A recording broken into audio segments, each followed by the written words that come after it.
What you can't change will change you, and what you can't destroy will destroy you. Make up your mind to deal with that issue.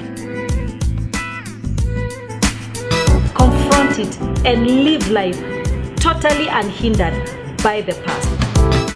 You cannot stop stress, but you can help, you can relieve it, you can arrest it before it begins to affect you and affect your health. And so we're going to talk about practical steps of reducing stress.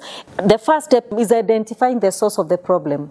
What is the stressor? What is it that is bringing you the stress? Then deal with the issue from the roots, and you'll be able to arrest the thing. And also, if you can't change what's bothering you, then change your response to it. And I always say this, become bigger than your problem, or decide to respond to your problem in a different way. I'll give you an example. My son is 8 years old, Ben Jr. is 8 years old.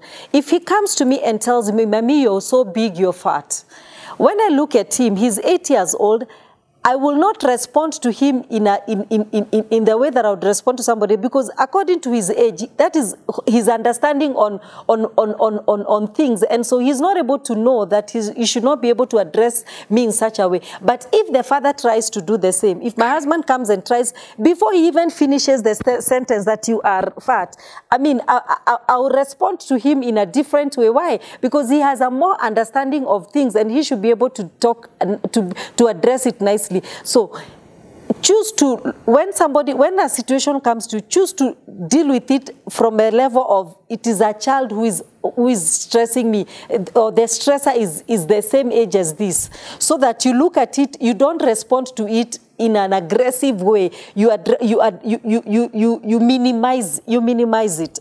That's for lack of a better word. So that if your boss is stressing you at work, or whoever is stressing you, you look at it from the perspective of, this is somebody is not going to stress me, just like my son who is 8 years old is not going to stress me over this situation. So that way you become the bigger person, and you rise above the situation. You refuse to give it power to be able to stress him. The other thing is adjust your perspective.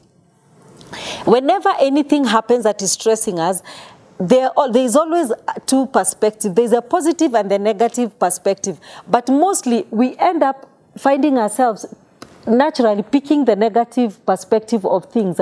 This is where now you look at it as a very, it's worse than it is. It's worse than the way the situation is.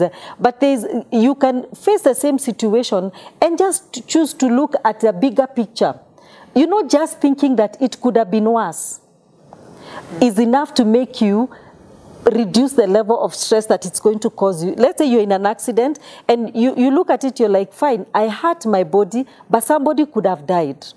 That alone makes you look at it from a different perspective and not allow it to stress you and sit there saying, why did it happen to me? Now, the first reaction to stress, and you explained it, is your heart begins to beat faster, you begin to perspire, and the blood vessels contract and all that. And so it's important to then find ways of releasing that stress. Because one thing I've noticed is that when you're stressed, you even feel your muscles are tight. You begin to feel your body, you even feel body pains because of the level of stress. So what do? Find ways of releasing that stress. And how do you do that? Go for a walk, or go outside where you can breathe fresh air, or even go to the bathroom and just wash your face, or breathe in and breathe out. Find relaxation techniques that are going to help you relax your body and bring the adrenaline and the cortisol down, so that now you're in a normal state. And that's going to be very important. Another thing that is also a good way of releasing stress is let it out. I always say this, crying is a good way of releasing stress. Don't suppress it. Go and cry. Drive your car into a field and just yell. and just release it. By the time you're done and coming back to normal life, you will have felt a bit relieved out of the situation. So let it out by crying, by yelling it out and all that, and talking about your issue. Because when you talk about it, you release it, you let it out of your system. Another thing, before I let you talk, is laughter. They say laughter is medicine. Whenever you find yourself stressed, look for something funny to watch. Get a comedy, just sit there and laugh. Find something. There is always all these things in YouTube that can make you laugh. Just sit down and laugh. And I've learned this from my husband. He will sit for 30 minutes and just watch comedy, and he's laughing alone. And it makes him a less stressed person. It's a good way of releasing stress. Which other ways can help us release stress? Thank you, Pastor Judy. If I have to speak on how to release stress, I will speak on it as a medical doctor and as a woman of God. Remember, you introduced me as a pastor and a medical doctor. Yes. Let me start by telling you about this story of laughing. Laughing, it is true that it is a medicine, but there is what we talk about, lack of concentration. Sometimes when you are facing stress, you lack concentration. Even to watch TV become a problem for you. Even to go to YouTube, it is a problem for you. And then what you can do to make you laugh? Take yourself at a level of a child, as you say. Let me tell you a story. It reached a point where I was so stressed that I didn't want to stay alone in my bedroom. I went to stay in the bedroom of my daughters. When I went there, because they do have single beds, so I have to share the bed with my daughter. And she told me, "Mommy, you are big enough to go to your room and stay there. You don't need to be scared." Which make me laugh. You see, you don't need to concentrate to laugh about it. And then I wanted the light to be switched off. When I switch off the light, my bigger daughter said, "No, Mommy, I want the light on." I say, "Me, I want the light off." It make like an argument between me and her. She said, "Mommy, it is my bedroom." I say, "It is my house." And then she said to me, "Okay, if you want the light off, I go in the sitting room, you stay alone, and then someone will appear to you." And then I start laughing, you see. So I put myself in the condition of a little girl also, and I laugh with my daughters. So sometimes when you lack concentration, try to find people who are familiar with you, and then you can laugh with them. Yeah, and people who excite, people who make you feel happy. Yeah, it's one of the kind of medicine. But you can also do physical exercise.